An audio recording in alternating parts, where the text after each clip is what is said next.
We're live in New York. It's time for an AFC East edition of Offseason Overhaul. We're going to take a look at each team in the division.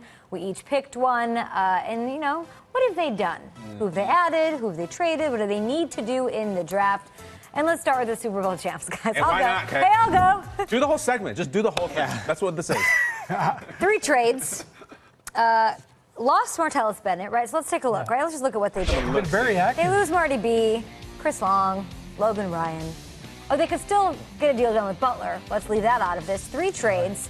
They signed Stephon Gilmore in the first couple of days of free agency to a huge deal to replace Logan Ryan. They trade for Brandon Cooks, who's now a deep threat for Tom Brady.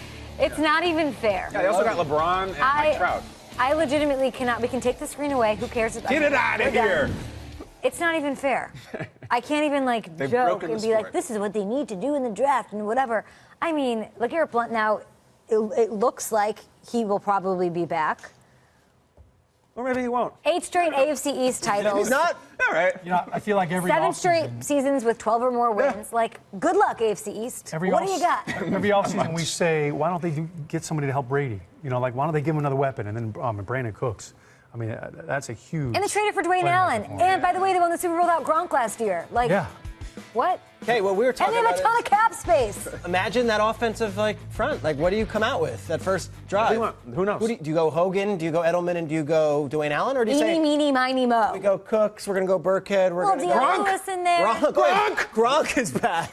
Gronk, or do you save him? Let's make Brandon Bolin a star this week. Why not? James White, all right, Wisconsin product, get out there. It's crazy. And when you think about defensively, how good they were, I mean, they were the #1 ranked scoring defense last year. So it's like, not only can we score 34 points, that was the question game, about their team, their defense. Matthew Slater, special teams. And I know they're going to lose Hightower. Surely. No, he's coming back. We're going to bring him back. You mentioned Chris Long and Jabal Sheard. Or they lose 2 players. I mean, it's just great how the Patriots are able to say, okay, you know what? Those are good guys. We love them.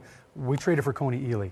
And if you remember back to Super Bowl 50, Coney Ealy could have been the Super Bowl MVP. I mean, he was all over the place. He was, you know, 3 sacks. Yeah, he that's a huge pickup under the radar. And he is almost, if you combine Chris Long and Jabal Sheard, he's the best of both of them. Rex Burkhead, this is a fantasy disaster. It definitely is that. And it's an AFC East disaster. You know, the NBA takes a lot of heat from fans right now for putting together these super teams. You know, Kevin Durant is going to the Warriors. They already have the best shooters in the world.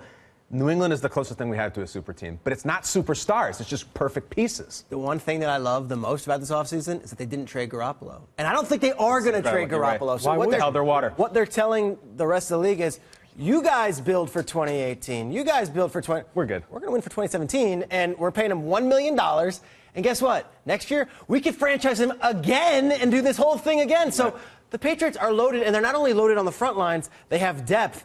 Look, you're watching at home, you're a Dolphins fan, you're a Jets fan, you're a Bills fan, you're sick. You're vomiting. Get me off the plane. Yeah, but what do you want us to say? This is, you know what? That was a get me off the plane joke. I got it in there. I picked up on it. Pop culture. Kill me. Stop We need a volunteer.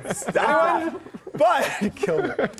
If you're the Patriot fan, you're saying, all right, now the pressure's on because what if you do start off 2-2? What if you do start off 2-3? Come on. Yeah. Right. You know what? I just can't help but remembering Coach Belichick saying, you know, guys, I mean, in all reality, we're 5 weeks behind everybody else in the NFL because they caught up quick. But when you look at the coaching staff, too, they don't lose the coordinators. You look around at all these other teams. All right, hey, Daniels is going to be the bell of the ball. All right, so you got Belichick and company and the embarrassment of riches. Anyway, so how about those What do you got with the Dolphins? So the rest of the division, all right? Dolphins, they're that little dog in that Kibbles and Bits commercials that are kind of, you know, nipping at the heels. Like, hey guys, hey, remember us? National Pet Day. I see what you did there. Yeah.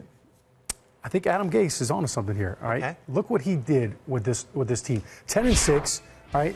They make the playoffs for the first time since 2008, and they were aggressive offensively. They've been aggressive this offseason. All right, look at the huge trade to get Julius Thomas to bring back his basketball-playing tight end, bring him over from Jacksonville.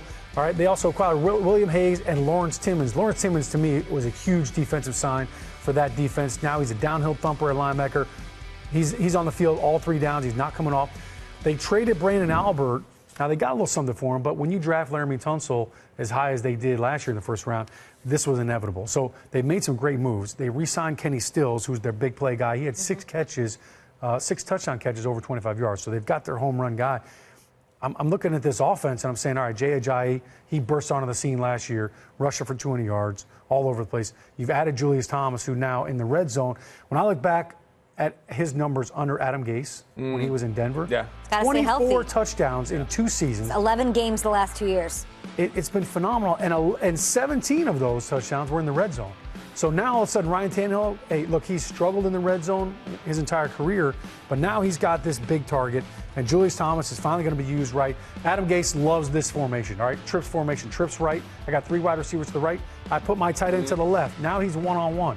How are you going to cover him? You're going to put a linebacker on him one-on-one against Julius Thomas? I don't think so. All right, so now you put a safety over there on him. The height advantage is huge. So I think for the Dolphins, this is very exciting. I know we just talked about how good the Patriots are. Is it very exciting? Yes, because here's why. They swept Buffalo, and they swept the Jets. So it's really just, we've got to find a way. I mean, look, we're talking about the wild card here. How do they get in the, How do they get in the big games? Yeah, you're right.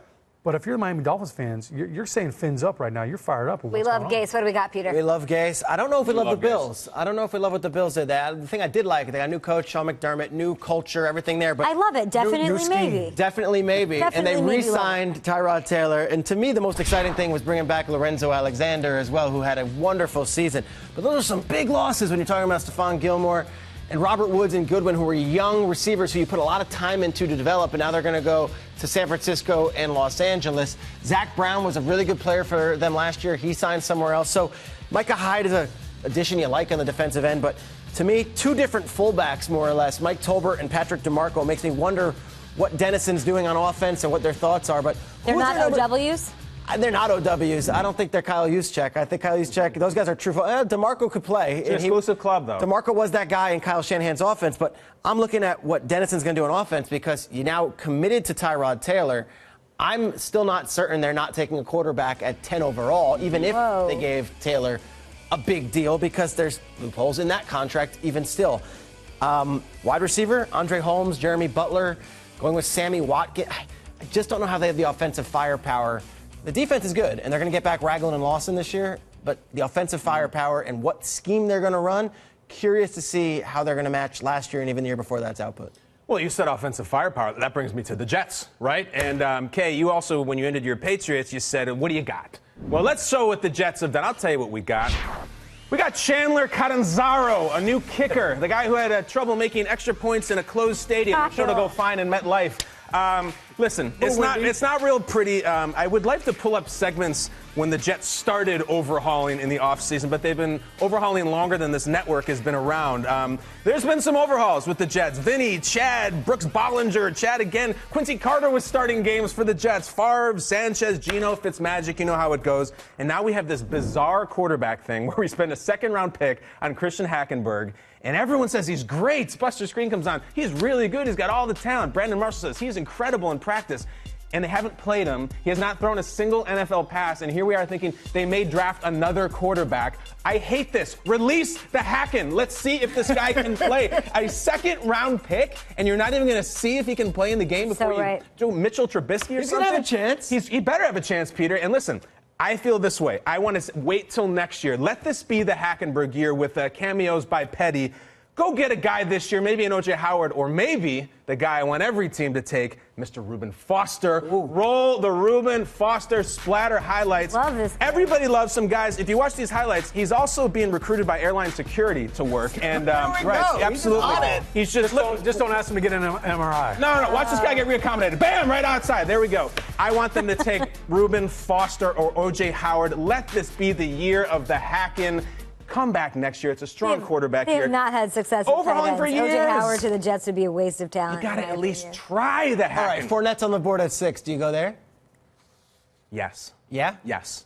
I just don't want them to take a quarterback. I want them a dynamic playmaker in the Hackenberg project this year. I'll take Fournette. No quarterback. Wait. A lot of hate from the AFC East fans out there, but you guys could draft one team between the 3 of your teams in the AFC East and stack it up against the Patriots, and I don't know how you would do. Like an all-star team of these 3? Yes. You're right. Give me Shady, give me Tannehill, I guess Gase's coach, I don't know, and put it up against the Patriots. Yeah, we'll take Jarvis Landry and Sammy Watkins. I'm not even sure. You're right. You roll us. And Ndamukong Suh.